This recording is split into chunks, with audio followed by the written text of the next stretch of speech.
Well, welcome back to the Jake Bequette Show podcast. I'm your host, Jake Bequette, back in the house for another tremendous episode this week. It's been a busy week, and as I alluded to on the last podcast, I want to address a couple of topics that are mostly sports related. I guess the overall topic for this podcast is going to be the concept of market value in sports. Now, I talked a bit about the big Live Golf PGA Tour merger a couple of weeks ago. They just had a big Senate hearing last week in the U.S. Senate. There were a lot of interesting exchanges there between the senators and the witnesses from the PGA Tour. And I want to talk about that and obviously the new revolution of money being injected into college sports. I'll touch a bit about touch a bit on the so-called wage gap between male and female sports, collegiate and professional. So let's dive right into it. Obviously, this is the British Open week. By the time this is posted, the British Open in golf should be completed. I always love getting up early and watching the British Open coverage. It's always good to see that course and the test that is presented to those golfers there across the pond this year at Royal Liverpool. And so just to go back to the big Live Golf PGA Tour merger, if you missed that episode, I touched a bit on just the history of professional golf, how the PGA Tour came into being, and just the basic incentive structure of professional golf. And very generally, that thesis has proved to be correct. That there really was professional golf before Tiger Woods. There's professional golf with Tiger Woods, and now we're entering this new era of professional golf without Tiger Woods. And as logic would suggest, the money and the TV ratings and the corporate interest is simply reverting back to the way that professional golf was, the trajectory that it was on before Tiger Woods burst onto the scene in 1996. And you're seeing that play out. And really, what the subtext of this whole Live Golf PGA Tour merger, what no one is really talking about, the elephant in the room, so to speak, is Tiger Woods not being there. Because really when Tiger Woods is not playing a golf tournament, unless that tournament is a major, there's not going to be a whole lot of interest in it. You've got the four big majors, the Masters, the PGA Championship, the U.S. Open, and the British Open. The ratings and interest in those tournaments is always going to be strong just because of the history and the tradition involved in those great tournaments. And then you've got the PGA Tour, and you've got kind of the average run-of-the-mill tournaments like the Memorial and the Rocket Mortgage and all these other tournaments that really, unless Tiger Woods was playing in it, there really was just kind of a baseline of interest that really it's really hard to break above or below that. And that's where professional golf is. And really, what hasn't been discussed, and of course what the PGA Tour is not going to really openly discuss, is that now that Tiger Woods is no longer really playing these run-of-the-mill PGA Tour events that often, maybe one or two a year if he's healthy, there's really not that much interest. And really, the PGA Tour had built up this massive infrastructure around all the money that Tiger Woods had brought into professional golf. I mean, there's like 600 employees at PGA Tour headquarters in Ponte Vedra Beach, Florida, at TPC Sawgrass. The commissioner, Jay Monahan, was making $15 million a year. You had these lavish purses, millions of dollars per event, the FedEx Cup, paying these massive payouts to professional golfers. You had all the lower tours and the European Tour and all these tournaments with 150 players. And that's not really the natural level of interest in golf because, really golf had, all those employees, the massive purses, all these guys making a couple $1 million a year. Those guys were really everything was subsidized by Tiger Woods and a few top players. And what happened with these, exhibition events like the Match, Tiger versus Phil and all the stuff that happened like during COVID with Tom Brady, all these events, what they really proved is that they want to watch the top players compete, and they don't really care, about the other 120 players who were in the field. And that's not right or wrong. That just is simply the reality of the situation. And the PGA Tour was really on the ropes. There were. I'm confident that the PGA Tour was going to go through a massive downsizing if Live Golf and their money through the PIF, the Saudi Public Investment Fund, if that didn't suddenly arise. So this merger makes total sense for both parties. The injection of billions of dollars from the Saudi PIF is going to allow the PGA Tour to continue doing what they've been doing during the Tiger era. Now that Tiger is gone, it's going to continue to allow them to fund these other events. It's going to continue to allow them to pay massive purses for their top players. It's going to continue to allow them to subsidize all these other run-of-the-mill pros. And it also benefits, obviously, the Saudis through the PIF. It allows them to have a seat at the table. You saw in some of these documents that were released, Yasser Al-Rumayyan, the CEO of the PIF, he wanted a membership at Augusta National and the RNA, and he wanted to ingratiate the Saudis and the PIF into these big Western sports empires like the PGA Tour, like Premier League Soccer, which they're already very much involved in, Formula One racing.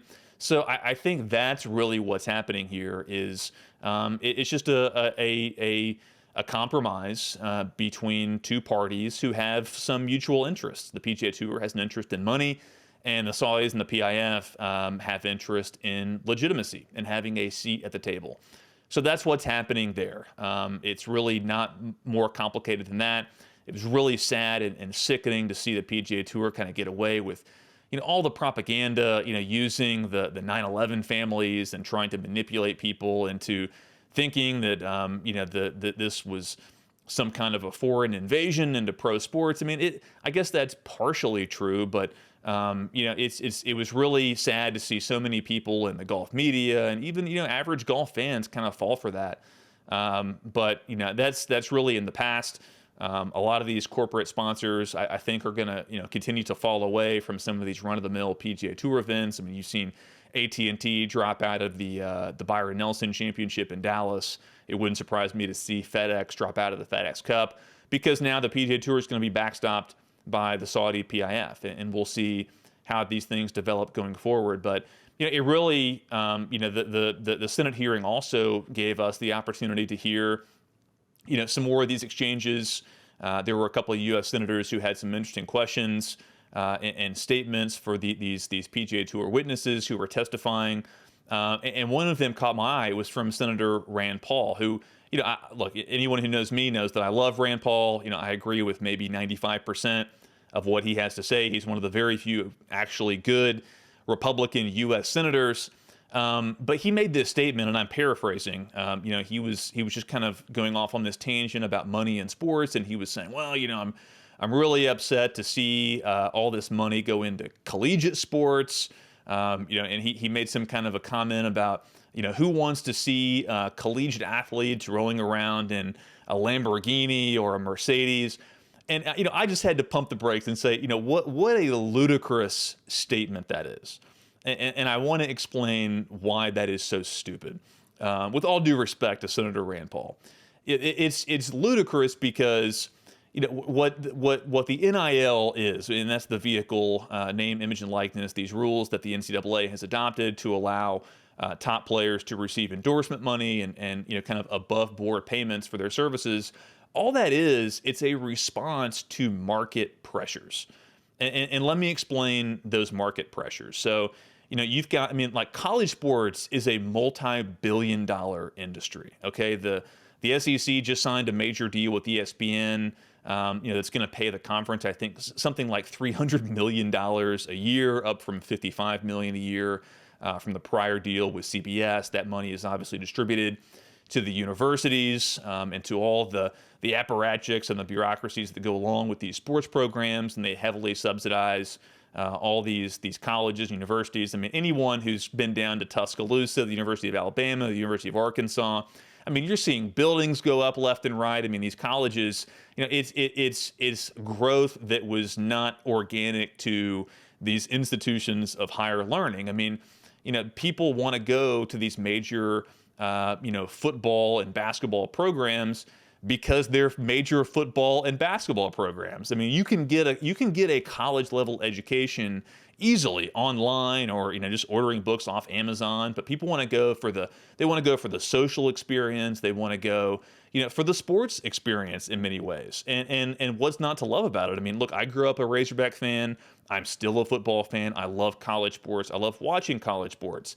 But somehow people still can't get over that mental hurdle about student athletes being adequately compensated for their services, because as I just explained, college sports, especially at the elite levels, is a multi-billion-dollar industry, and the only people who are not receiving their market value were the players. I mean, coaches make $10 million a year in some cases. I think Jimbo Fisher at A&M is making $10 million a year.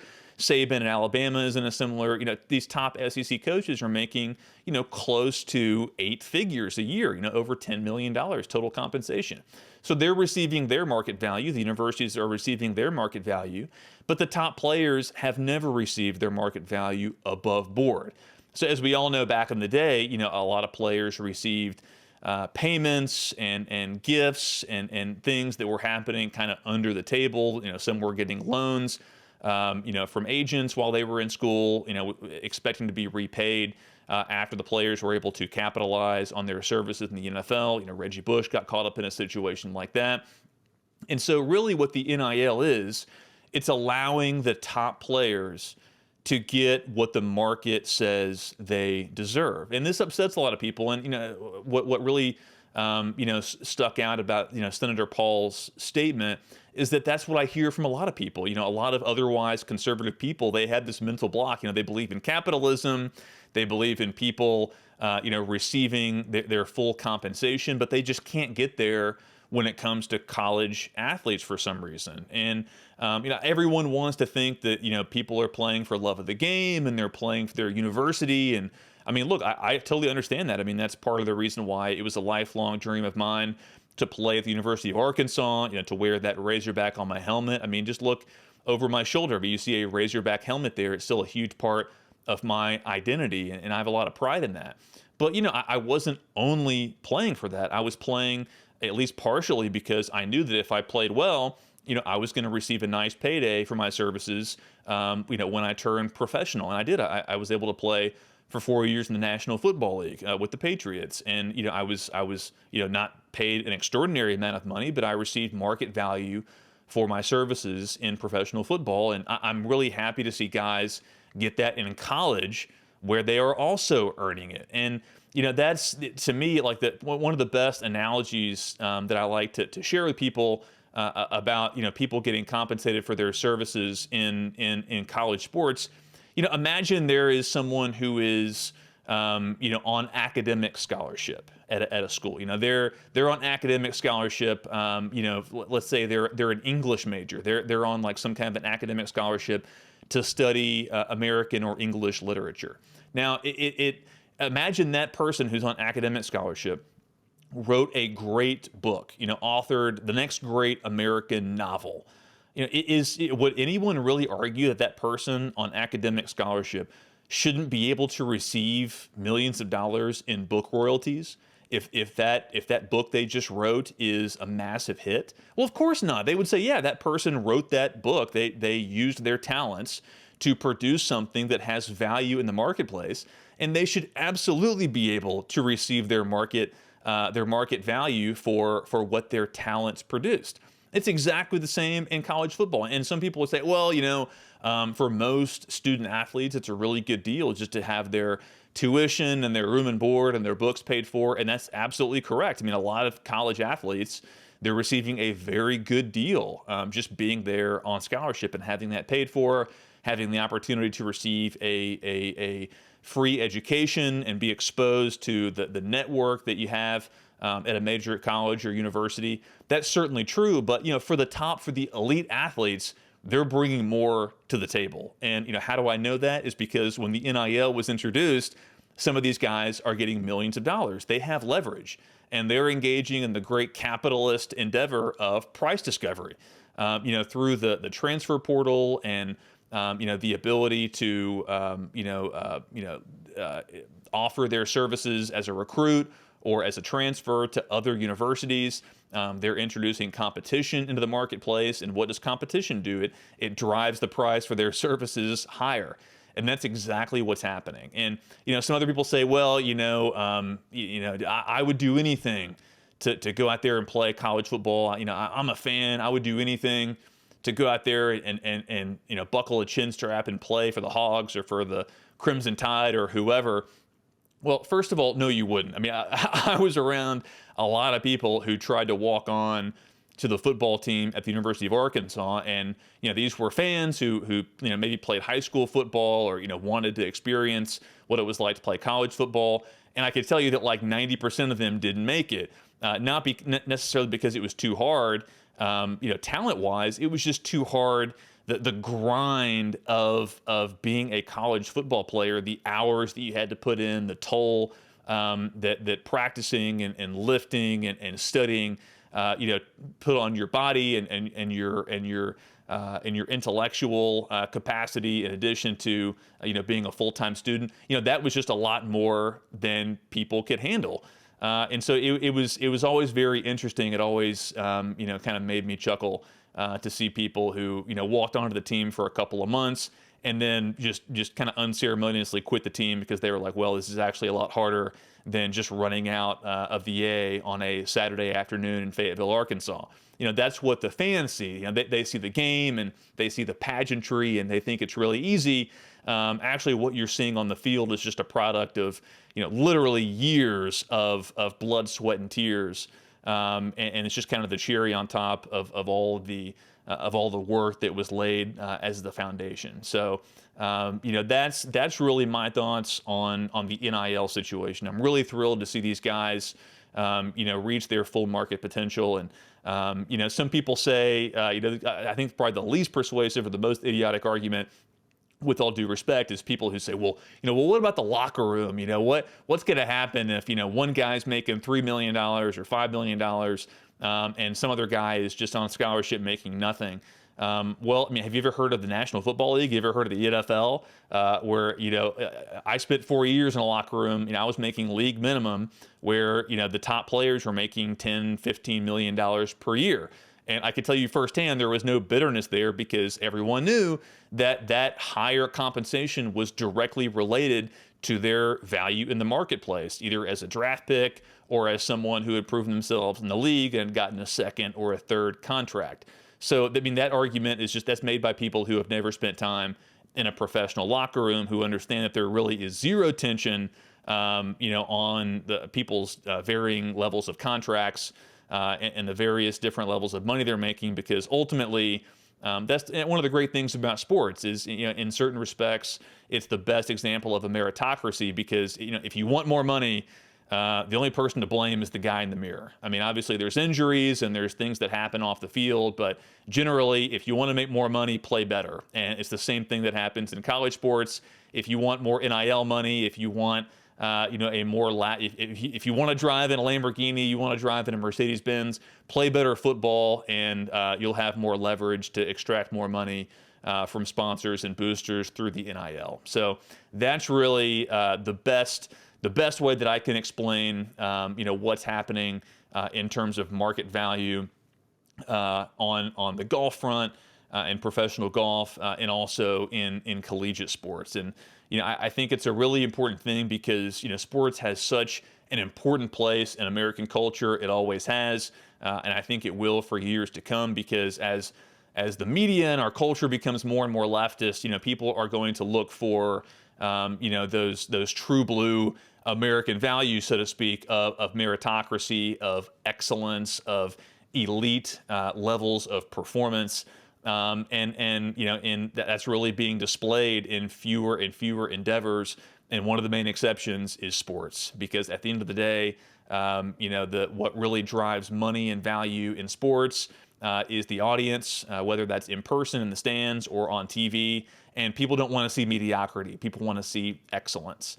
And so what creates excellence? It's people who get weeded out, people who, the cream rising to the top, and those guys being incentivized to get better because the money is there if you perform better. So that's really, that's my take on market value in sports, what that really means in a couple of different contexts. I hope you enjoyed my explanation on this subject, and I'm looking forward to coming back next week.